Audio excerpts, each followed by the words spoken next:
But yeah, look at his knees though first. Right there. Looks like he's farting sparks.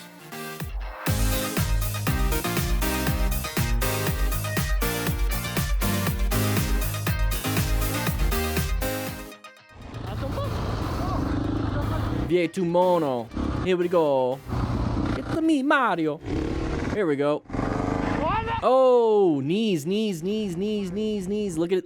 Can we see your knees? I want to see just that little bit and what it can do to your denim pants. Let's see what just that little bit of scraping do to denim pants.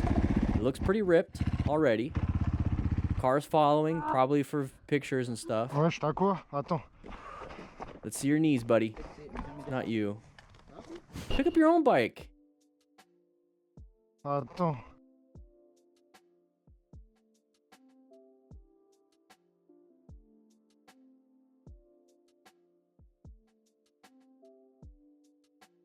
Yeah, those pants look a little ripped.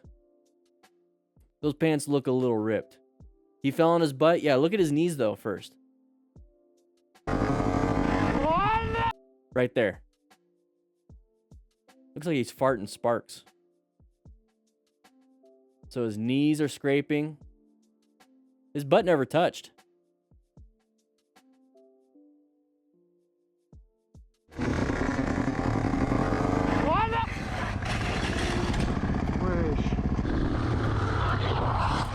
Woo!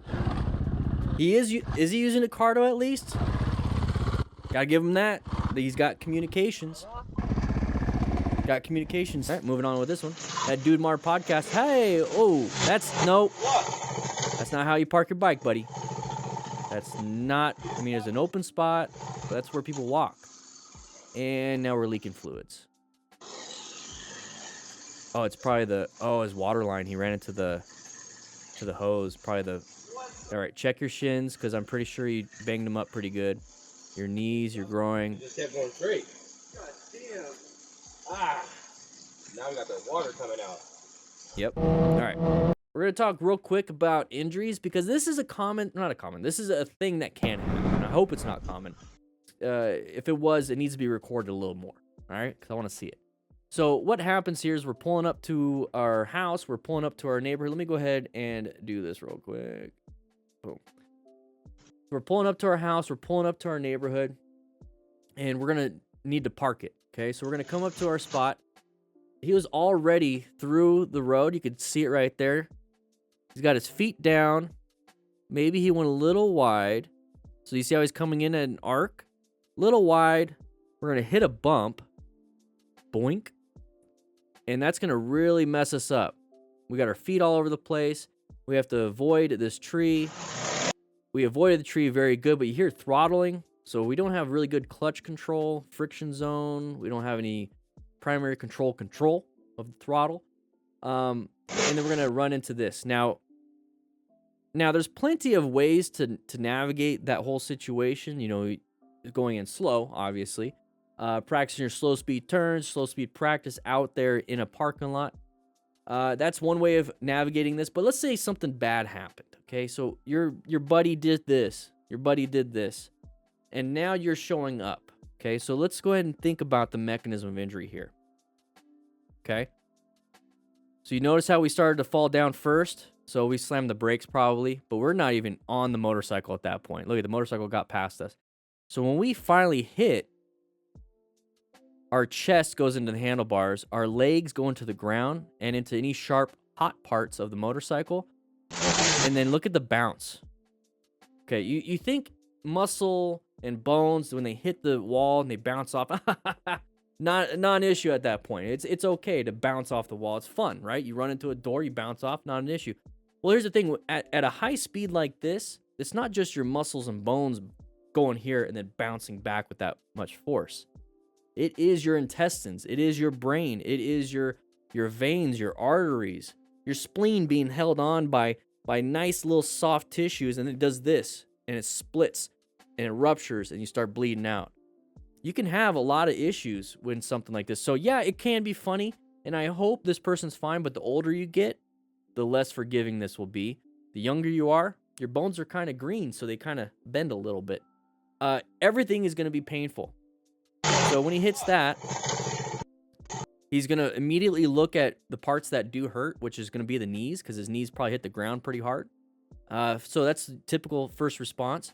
Now, when you see it, it can never really dawn on you when you have a gouge in your leg or you're missing pieces, but it's going to happen soon. And this is where having a trauma kit's very, very important. So he's look around. He's like, well, I can solve this issue of the water because, you know, spilling water is bad, probably in California. But yeah, I'd be focused on the injuries. Now they're starting to happen. Now let's say this is you. This is your buddy. He got there quicker because he doesn't know how to control the throttle. You show up. What do?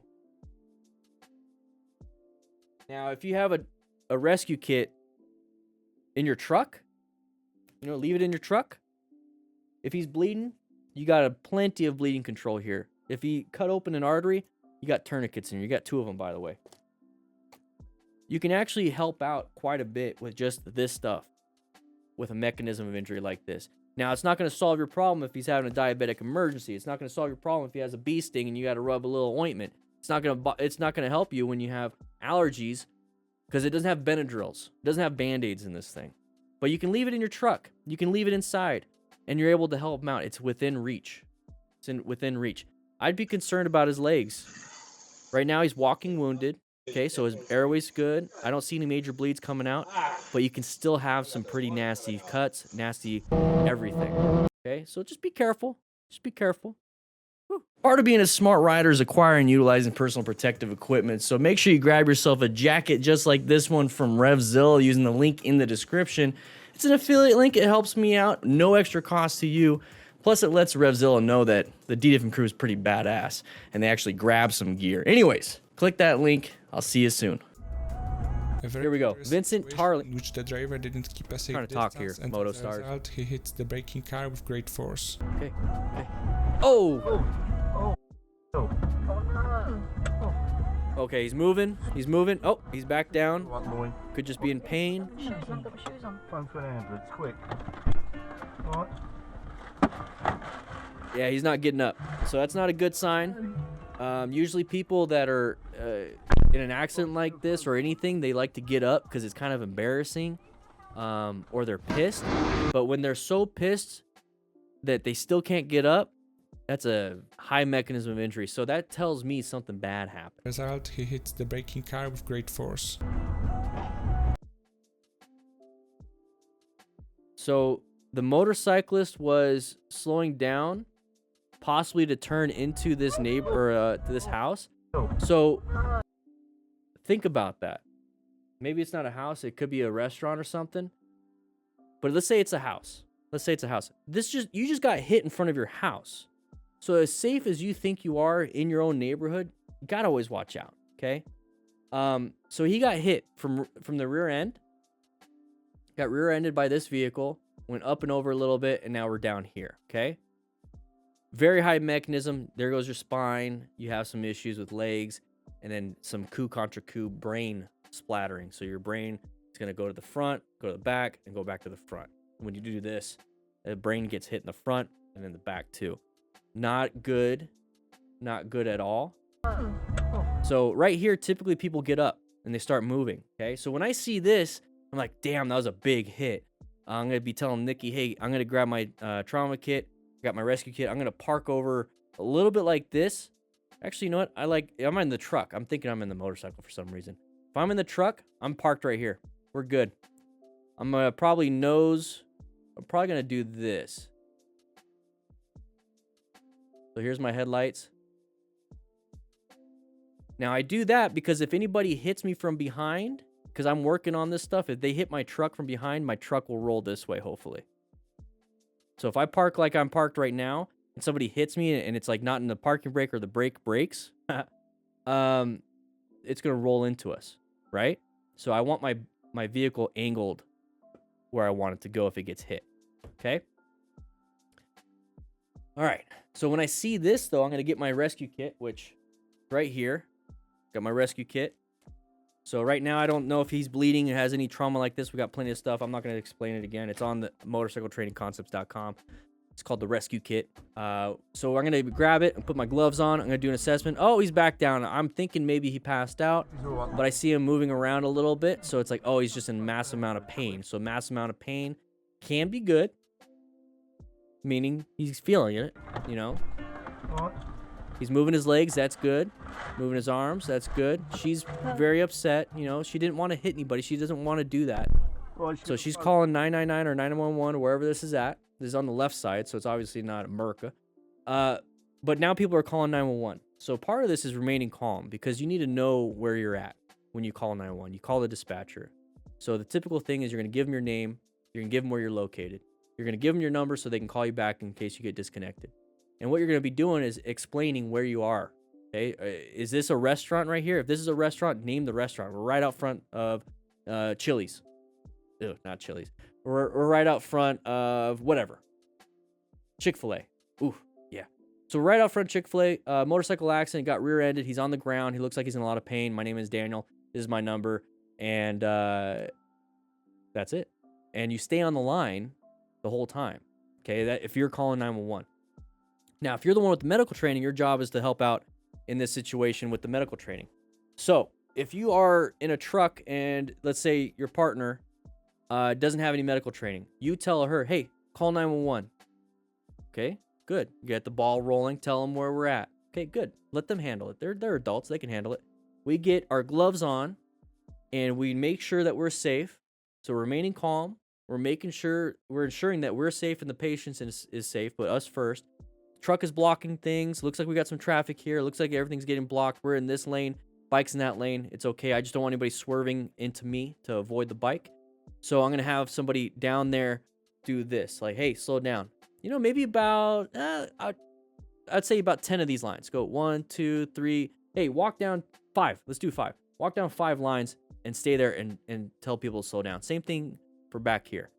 Now I'm going to see if I can stop any bleeding. So does he have any major bleeds in his legs, any major bleeds in his arms, any major bleeds in his junctional spots, you know, in the hips and maybe in the neck, maybe in the shoulder area that won't necessarily be stopped by a tourniquet? What can I do here? There's not much we can do if he's not bleeding externally. If he's bleeding internally, we got some other issues. Hopefully we can get 911 on scene or emergency services on scene, but we called 911 as soon as possible, so they're already on their way. Good, we're doing that. Now, what can we do once if he starts going into shock? One of the best things you could do for somebody going into shock is to put a cover on them, and we have emergency blankets inside of our trauma kit. So put the emergency blanket on. It looks a little bit cloudy, could be a little bit cold. Cover them up, keep them warm. Keep them talking, keep them hanging out with you. Ask questions. Monitor every 5 minutes. Did something happen? Now is he starting to bleed? Is he starting to have difficulty breathing? Is he, going unconscious? That can be very helpful for any EMS to show up. But sometimes you can't do anything. But this right here is a lot. This is good. This is good. And that's the thing. You have people that want to save and help out other people.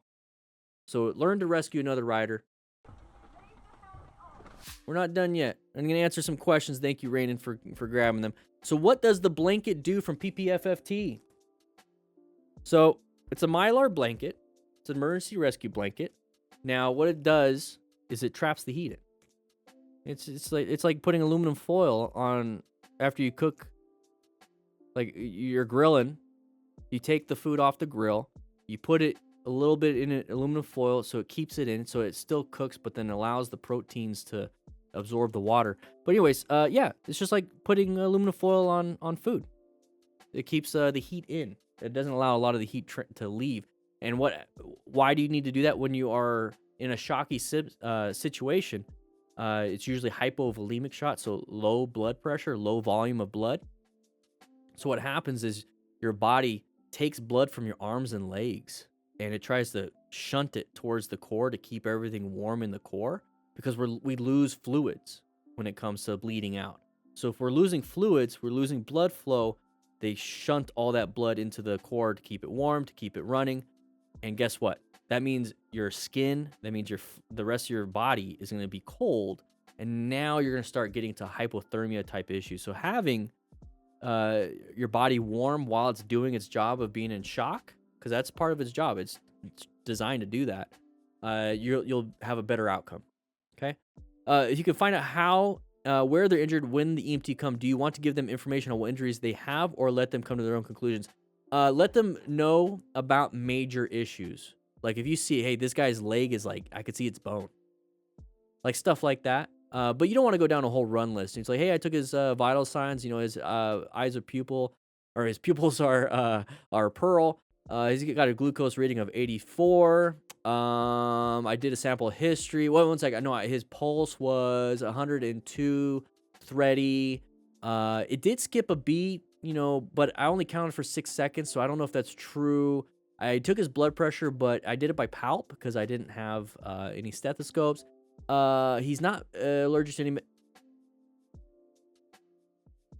So just be like, hey, he's bleeding out of his leg, and I stopped the bleeding. Or he's got a laceration to his right arm, and it looks pretty bad. One thing you can say is like, if he was unconscious when I got here, he's come to, but he keeps repeating his words. So I would just name anything that stands out to you that is out of the ordinary. His eyes are pupils.